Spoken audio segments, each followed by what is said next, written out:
Short tutorial on accessing the new member portal made available for members of the Luther Place Memorial Church.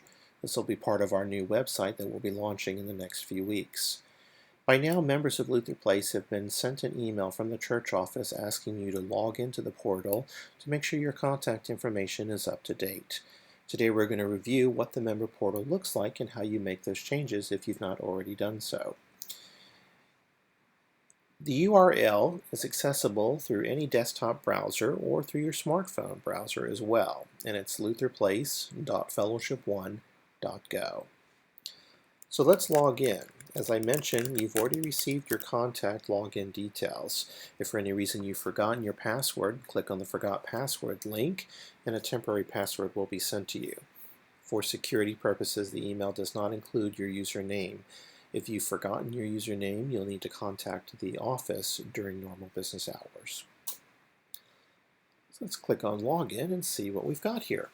So this is the primary landing page that shows you the general information that's available as a member of Luther Place. My name for this test tutorial is Sample Account, and here's the information that's available on me. You can also see the groups that I'm a member of, the directory, and the groups tab links that are available here, and we'll speak about those in just a moment. I'd like to edit some of this information because it's not up to date, and rather than having to call the church office, I have the ability to make those edits myself by clicking on the Edit button. Note that I have the ability to include a photo as long as it's no larger than 5 megabytes in size, and it's in one of these formats if I would like. My birth date isn't correct, so I'm going to change that. The email address is okay. If I want to put in another email address, I can. My home phone number is different, so I'm going to correct that. My cell phone.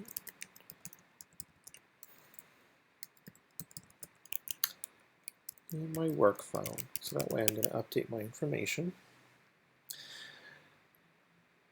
I have the ability to have multiple addresses if I want, because I have the ability to let the church know that it's either for all mailings that come from the church, or it could just be my residential mailing, or if I have other material that might be sent by the church, such as a statement of giving or other promotional material, and I want to go to a different address, I can identify that address as a mailing address. In this instance, the church can send me everything. That address is fine. So I'm going to click Save. Be sure whenever you edit anything in the system that you always hit the Save button that you'll find at the bottom of the page to make sure that you don't lose any of those edits.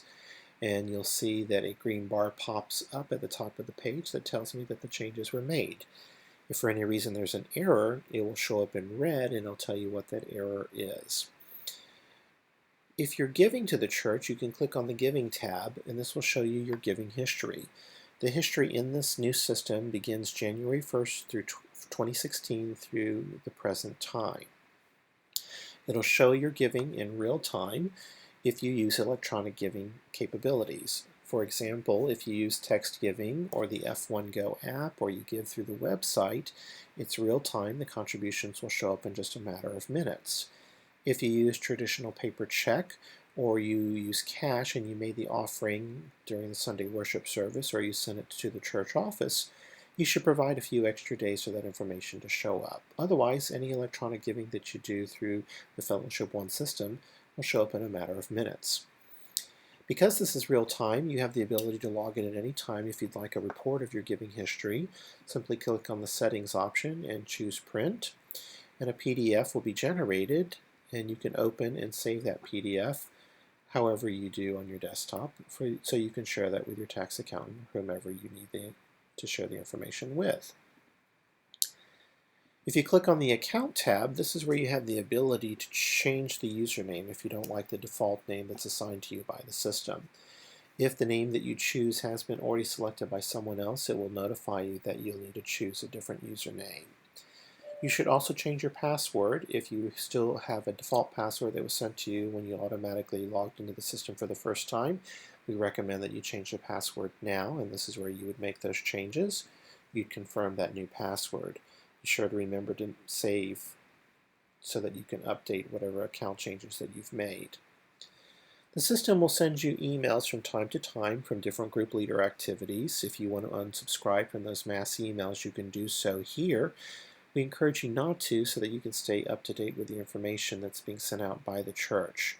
You also have the ability, when you interact with the different folks that are using the system, to receive digests on a daily or weekly basis. And the time zone is defaulted to the Eastern Time Zone. However, if you live in another city or outside the United States, simply click on that time zone selection and choose the applicable time zone for your current location. And again, remember, hit save. Right, so let's click on Directory. The directory shows you the membership directory, which if you're a member of the church, your name will appear in this directory. And the information that will show up will be the information that's for those individuals that have chosen to be listed in the membership directory. This shows their available detail, and if they happen to be in a household, the members of that household. If you click on Groups, this shows you several options. You have the ability to choose the different and join a group that's available at Luther Place. It also shows you, if you are part of a group, the ability to leave that group if you no longer want to be a member of that group. When you're choosing to, say you want to choose a new type of group that you want to be part of, and you want to know if it's focused on adults, children, or youth, and you're looking for a group that has a focus on teaching and learning. This will help you filter out the different types of groups that might be available. And let's say that we are focused on adult spiritual formation. Gives you a little bit of detail about that and where it meets and who the leader of that group is and when they meet, if it's a particular day of the week that they meet. You might sometimes see that the field is blank because that group can meet at multiple times in different intervals. If I want to join this group, I simply click on the Join button, and an email will be sent to that group leader letting them know that I have an interest in joining that group. So you can expect to hear from them shortly thereafter.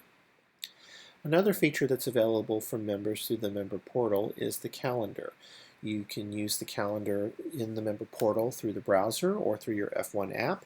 The calendar also appears on the Luther Place website. This calendar does replace the Google Calendar that the church has previously been using. When you're reviewing the calendar, the default view is the month. You have the ability to look at it in week, day, or agenda format. If you need to review the information for the details of a calendar entry, simply click on the details, and it will provide you details about that as well as the contact person for that calendar entry. Just click on the X to close it. If you want to download the calendar, you click on the download option. It asks you how do you want to print the output, and then it prints a PDF output that will show up on your computer, either within the browser or on your desktop, wherever you have downloads set to go. If you like an Excel or CSV output so that you can sort or manipulate the information, you can choose that option and it will give you a CSV output so that you can modify the data to your desire. If you need assistance while you're in the system, just click on the Help button and type in the topic that you need assistance with, and it'll show you the available information in the support database. If the information is not available, you're also welcome to call the support desk, and they're in the Central Standard Time Zone, and these are the available hours. You can also call the church office for assistance, and a member of the team will be happy to help you. And to get back to the profile page, we just click on People, and we can see that I have updated my information. I can see the groups that I'm a member of. And if I want to make any additional changes, I always just remember, click on Edit, make the changes, and save them.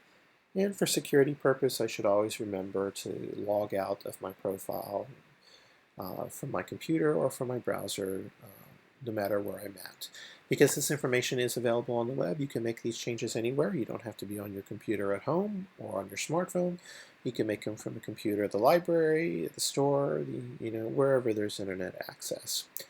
We hope you found this tutorial helpful. If you have any questions or need assistance, please feel free to call the church office during normal business hours, and a member of the team will be happy to help you. Thanks, and have a great day.